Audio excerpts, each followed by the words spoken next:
राजवाड्यात कृष्ण आणि रुक्मिणी बसले आहेत. सुदामा राजवाड्यासमोर येऊन थांबतो आणि त्याला द्वारकारक्षक थांबवतात. तेव्हा सुदामा द्वारकारक्षकांना तो कृष्णाचा मित्र असल्याचे सांगतो.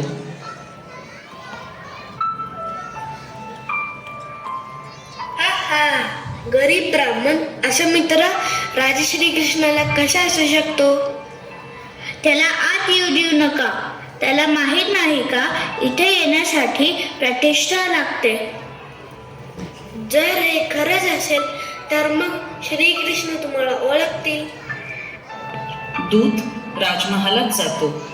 काही वेळाने कृष्ण स्वतः बाहेर येतात. अरे सुदामा, तू आलास? इतके दिवस कुठे होतास? मला का नाही भेटायला आलास? कृष्ण सुदामाला बघून सन्मानाने आत घेऊन जातात. द्वारकारक्षक एकमेकांकडे बघून खजील होतात. प्रभू, मी गरीब आहे. तुमच्या समोर येण्याची हिंमतच होत नव्हती. हा सुदामा, आपली मैत्री अशा गोष्टीवर अवलंबून नाही. माझ्यासाठी तूच खरा मित्र आहेस. ह्यात काय आहे? तुमच्यासाठी थोडे पोहे आणले आहेत. हे पोहे माझ्यासाठी स्वर्गीय अन्नाहूनही गोड आहे. रुक्मिणी व तिची सखी हे दृश्य पाहून भारावून जातात. अगं बघ ना, द्वारकेचा राजा आणि परमेश्वर असलेले कृष्ण आपल्या बालपणीच्या मित्रासाठी स्वतः पायाशी बसले आहेत. रुक्मिणी, हे दृश्य पाहून माझे डोळे भरून आले. इतक्या मोठ्या राजाने एका साधा गरीब ब्राह्मण मित्राचे असे स्वागत सन्मान करणे खरंच विलक्षण आहे. अगं, यात आश्चर्य वाटण्यासारखं काही नाही. श्रीकृष्णाचे हृदयच असे विशाल आहे. त्यांच्यासाठी भक्ती आणि प्रेम महत्वाचे आहे. खरंच रुक्मिणी, जगाला संपत्ती महत्वाची वाटते, पण भगवान श्रीकृष्णाला भक्तांच्या भावनांचे अधिक महत्व वाटते. किती भाग्यवान आहेत सुदामा. हे कृष्ण असेच आहे. ते त्यांच्या मित्राला राजा आणि राणी इतकेच सन्मान देतात. त्यांचा मित्र कोण आहे, तो किती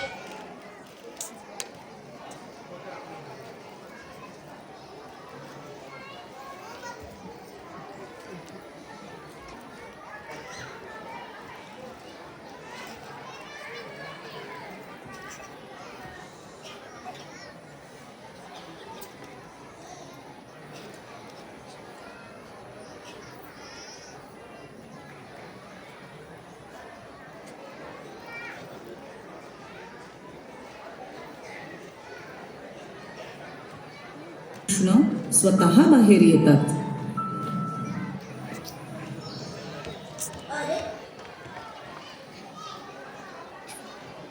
अतिशय जड अंतःकरणाने सुदामा त्याच्या घरी परत यायला निघाला.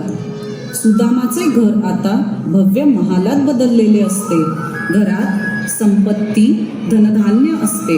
हे बघून सुदामा आश्चर्यचकित होतो. हे काय झाले? माझे घर महालात कसे बदलले?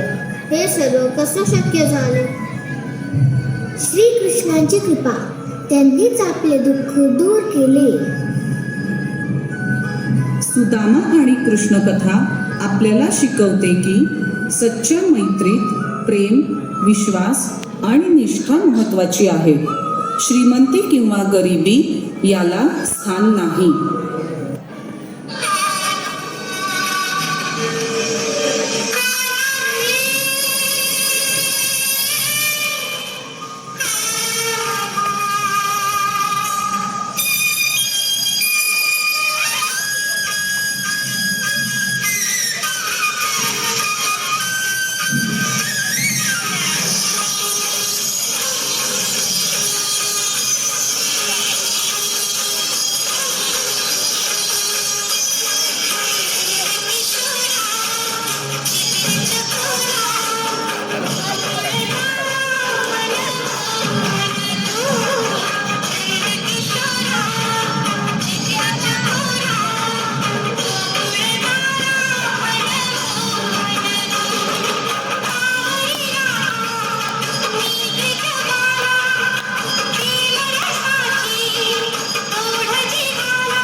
डान्स पाहिला ना तुझा मी